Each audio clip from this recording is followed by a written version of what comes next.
Ko'pchilik bizda shunaqa tozalaydi. Bunaqa tozalash mumkin emas. Nima uchun? Bugun men sizlarga tishlarni qanday qilib to'g'ri tozalashni o'rgatmoqchiman.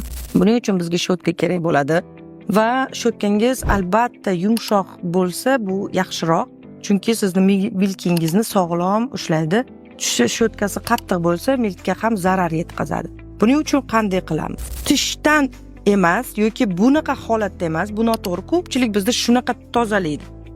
Bunaqa tozalash mumkin emas. Nima uchun? Bunaqa tozalagan paytingizda qarang, orasiga tish shotkasi tishlarning orasiga kirib, har bir mikrobakteriyalarni tishlarning orasida saqlab qoladi va shu holatda karies paydo bo'ladi.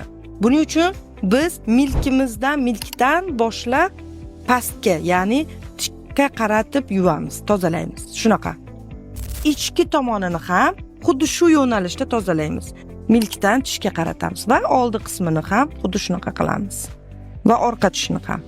Xuddi shu yo'nalishda pastki jag'dan ham boshlaymiz. Milkdan yuqoriga qarab tozalaymiz. Va ichki tomonni ham xuddi shunaqa. Milkdan yuqoriga qarab va oldi tishlarni shunday qilib tozalaymiz.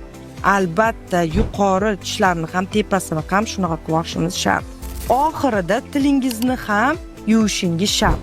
Chunki tilimizda ham ayrim bakteriyalar qolib ketadi. Shuning uchun uni ham yuvib